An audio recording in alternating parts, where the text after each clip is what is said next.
Hello friends, ఎలా ఉన్నారు? Oppo నుంచి రీసెంట్గా అండర్ 15,000 రూపీస్ బడ్జెట్లో ఒక మొబైల్ అయితే లాంచ్ అయింది. అదే ఒప్పో K14X అనే మొబైల్ అనమాట.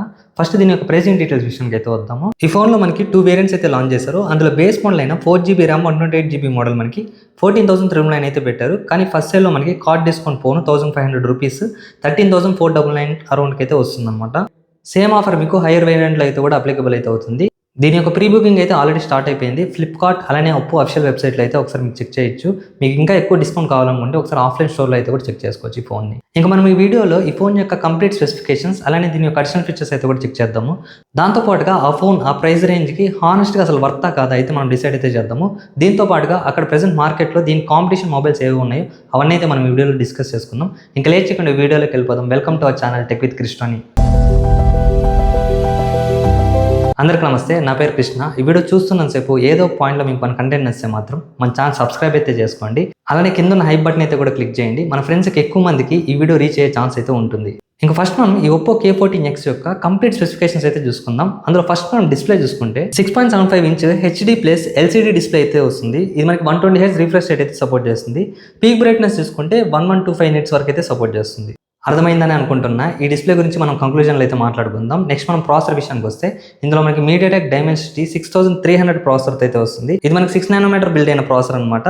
అలానే దీని యొక్క ర్యామ్ అండ్ రోమ్ కాన్ఫిగరేషన్ విషయానికి వస్తే కూడా LPDDR4X RAM UFS 2.2 స్టోరేజ్ అయితే వస్తుంది. అలానే మీకు మైక్రో SD కార్డ్ సపోర్ట్ అయితే కూడా చేస్తుంది. అప్ టు 1 TB వరకు అయితే మీరు ఎక్స్పాండ్ అయితే చేసుకోవచ్చు. నెక్స్ట్ కెమెరాస్ చూసుకుంటే బ్యాక్ సైడ్ మనకి డ్యూయల్ కెమెరా సెటప్ అయితే ఉంటుంది. 50 MP మెయిన్ కెమెరా అయితే ఉంటుంది. అలానే 2 MP బొకే కెమెరా అయితే ఉంటుంది. ఫ్రంట్ చూసుకుంటే 5 MP సెల్ఫీ కెమెరా అయితే ఉంటుంది. ఇంకా వీడియో రెజల్యూషన్ విషయానికి వస్తే మీ సెల్ఫీ కెమెరాలో 4K సపోర్ట్ అయితే లేదు. మాక్సిమం మీకు 1080p up to 30 FPS support అయితే ఉంటుంది.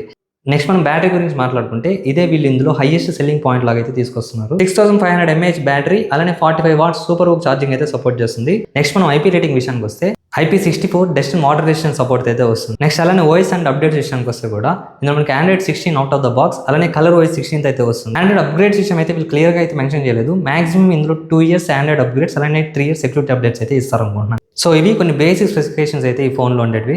మనం అడిషనల్గా ఇంకేమైనా పాయింట్స్ ఉన్నాయి ఇందులో అని చూసుకుంటే నాకు ఒక పాజిటివ్ పాయింట్ అయితే కనిపించింది. అదే ఇందులో 3.5mm హెడ్ ఫోన్ జాక్ అయితే ఉంటుంది. అలానే ఇంకొకటి, ఇది పెద్ద పాజిటివ్ పాయింట్ అయితే కాదు కానీ ఉన్న దాంట్లో కొంచెం బెటర్ అనమాట. ఏ ఫీచర్స్ అయితే అన్ని అవైలబుల్లో ఉంటాయి. దాంతోపాటుగా మీకు ఎరేజర్ 2.0 అలానే కొన్ని గ్యాలరీ ఎడిటింగ్ ఫీచర్స్ అలానే డ్యూయల్ వ్యూ వీడియో రికార్డింగ్ ఇవన్నీ ఆప్షన్స్ అయితే మీకు అందులో ఇంక్లూడ్ అయితే వస్తుందన్నమాట. సో ఇవి నేను చాలా ఎతికిన తర్వాత నాకు దొరికిన కొన్ని పాజిటివ్ పాయింట్స్ అనమాట. నెక్స్ట్ ఇప్పుడు మెయిన్ విషయానికి అయితే వద్దాం, కంక్లూజన్. అసలు ఈ ఫోన్ తీసుకొచ్చా లేదా అంటే నా స్ట్రైట్ ఆన్సర్ వచ్చేసి ఆ ప్రైస్ బడ్జెట్లో అయితే మీరు స్కిప్ అయితే చేసేయండి. మీరు కార్డ్ డిస్కౌంట్లో యూజ్ చేసుకున్నా కూడా 13,500 రూపీస్కి ఆ ప్రైస్కి ఆ ఫోన్ బర్త్ అయితే కాదు. నేను క్లియర్గా చెప్తున్నా. మీరు ఫ్యూచర్లో ఒకవేళ ఆఫర్స్ అన్నీ కలుపుకొని మీకు అండర్ 12,000 11,000 లోపల వస్తే అప్పుడు ఈ ఫోన్ అయితే కన్సిడర్ చేయండి. అది కూడా ఒప్పో బ్రాండ్లో ఫోన్ కావాలనుకుంటారో అప్పుడు మీరు అండర్ 12,000 లోపల ఈ ఫోన్ అయితే కన్సిడర్ చేయండి ఫ్యూచర్లో. అది కూడా ఇప్పుడు ఒకవేళ వస్తే ఆ ప్రైస్ లోపల వస్తే తీసుకోండి, లేదంటే స్కిప్ చేసేయడం బెటర్ అంట. ఎందుకు చెప్తున్నాను అంటే ఆ ప్రైస్ బడ్జెట్లో ఒక్కసారి మీరు స్పెసిఫికేషన్ చూసుకోండి. కనీసం మీరు MOLED డిస్ప్లే ఇవ్వకపోయినా పర్లేదు, కానీ ఫుల్ HD+ డిస్ప్లే కూడా ఇవ్వలేదు. HD+ డిస్ప్లే అయితే వస్తున్నారు, అదొక డ్రాబ్యాక్. అలానే ప్రాసెసర్ MediaTek Dimensity 6300 ప్రాసెసర్. ఇది మనకి చూసుకుంటే అండర్ 10,000 లోపల మీకు లాస్ట్ ఇయర్ 2025లో కుప్పలు ఫోన్స్ అయితే వచ్చాయన్నమాట. సో అక్కడ ఆ ప్రైస్ రేంజ్కి వర్త్ అయితే కాదు. ప్రెజెంట్ సిచ్యువేషన్లో కూడా ఏదైతే ప్రైస్ ఇంక్రీజ్ అయిందో, ఫోన్ ప్రైస్ అయితే హైక్స్ అయ్యాయో దాంతో కంపేర్ చేసుకుంటే కూడా ఆ ప్రైస్ రేంజ్కి వర్త్ అయితే కాదు. సో అది స్కిప్ చేసేయండి. తర్వాత బ్యాటరీ ఓపెన్ అయితే చెప్పుకోవచ్చు. ఇంకా కెమెరాస్ విషయానికి వస్తే ఇంకేం చెప్పడానికి ఉండదు అనమాట. ఆ ప్రైస్ బడ్జెట్లో కెమెరాస్ అన్ని యావరేజ్గా అయితే ఉంటాయి. మరి మీరు ఎక్స్పెక్ట్ చేసినంత రేంజ్లో అయితే ఉండకపోవచ్చు. సో కొంచెం డిసప్పాయింట్ అయితే అవుతారు కెమెరాస్లో. మీకు ఫస్ట్లో బాగానే ఉంటాయి, నేను చెప్పినట్టు ఫస్ట్లో అయితే బాగానే ఉంటాయి. కొన్ని అప్డేట్స్ పోయిన తర్వాత ఆ ఫోన్లు అసలు ఎందుకు ఉన్నాయిరా కెమెరాస్ అన్నట్టు అయితే ఉంటుందన్నమాట. అది అందరికీ తెలిసే ఉంటుంది. చాలామంది ఎవరైతే లాంగ్ టర్మ్లో ఫోన్ యూస్ చేస్తుంటారో వాళ్ళకి నేను చెప్పే పాయింట్ క్లియర్గా అయితే అర్థమవుతుంది. సో ఇవన్నీ డ్రాబ్యాక్స్ అయితే ఉన్నాయన్నమాట. ఆ ప్రైస్ రేంజ్లో ఆ ఫోన్ స్పెసిఫికేషన్స్తో వర్త్ అయితే కాదు, నాట్ అట్ ఆల్ వర్త్ అనమాట. క్లియర్ కట్గా అయితే చెప్తున్నా. మీ ఇందులో దాచుకోవడానికి అయితే ఏం లేదు. ఒకవేళ ఐఫోన్ కొనే ఉద్దేశం ఉంటే ఆ ప్రైస్ రేంజ్లో మీరు స్కిప్ అయితే చేసుకోండి, మీకు డబ్బులు సేవ్ అయితే చేసుకోండి.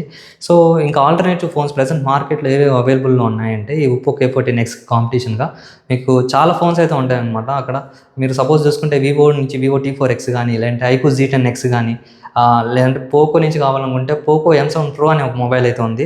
అది మనకి చాలా తక్కువ ప్రైస్లో అయితే వచ్చింది. ఇంతకుముందు 11,500కి అయితే వచ్చింది.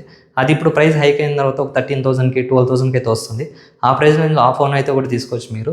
సో ఇవన్నీ అక్కడ దీనికి alternative options, better alternative options అనమాట అవి. సో చూస్ అయితే చేసుకోండి, మనీ అయితే వేస్ట్ అయితే చేసుకోకండి. ఆ ప్రైస్ బడ్జెట్లో HD+ డిస్ప్లే ఇవ్వడమే తప్పు అనమాట.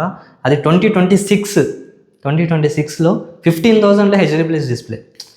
ఇంకేమన్నా కూడా అర్థం కావట్లేదు వీళ్ళని. ఓకే, మనం తెలివిగా చూసుకొని స్కిప్ చేసుకోవాల్సింది ఈ ఫోన్స్ అన్నిటిని. తొందరపడి తీసుకున్నామంటే మాత్రం మీ పేరెంట్స్కి కానీ లేదంటే మీ గ్రాండ్ మదర్స్ తీసుకున్నా కూడా వేస్ట్ అని చెప్తాను నేనైతే. సో ఒకసారి ఆలోచించి అయితే చూసి తీసుకోండి. ఇప్పుడు చెప్పిన ఆల్టర్నేటివ్ ఫోన్స్ అయితే చూడండి, అవి డిస్కౌంట్స్తో కలుపుకుంటే చాలా తక్కువ ప్రైస్కి అయితే వస్తుంది నేను చెప్పిన దానికంటే కూడా. ప్రెసెంట్ ఫోన్స్ అయితే హైక్ అయ్యాయి కాబట్టి ఇప్పుడు నేను చెప్పిన ఫోన్స్ కూడా Vivo T4X, అలానే iQOO Z10X, అలానే పోకో M7 Pro అది కూడా అయితే హైక్ అయింది. 13,000 అలా అయితే ఉంది ప్రెసెంట్ అయితే. సో చూస్ అయితే కార్డ్ డిస్కౌంట్స్ ఉన్నప్పుడు ఆఫర్ టైంలో అయితే తీసుకోండి. Better value for money phones అయితే అవుతాయి అవన్నీ అక్కడ ప్రైస్. ఇది ఫ్రెండ్స్ నా రివ్యూ అయితే Oppo K14X పైన. మీకు ఎలా అనిపించింది కింద కమెంట్ సెక్షన్ అయితే తెలియజేయండి. అలానే ఇంకా ఎవరైనా మీ ఫ్రెండ్స్ అండ్ ఫ్యామిలీ మెంబర్స్లో ఈ ఫోన్ కొనాలనుకుంటుంటే ఖచ్చితంగా వాళ్ళకి వీడియో అయితే షేర్ చేయండి. మీరు హెల్ప్ఫుల్ చేసిన వాళ్ళు అయితే అవుతారు ఖచ్చితంగా. ఇంకా అలానే మన కంటెంట్ వస్తే మన ఛానల్కి అయితే సబ్స్క్రైబ్ చేసుకోండి. Thank you guys.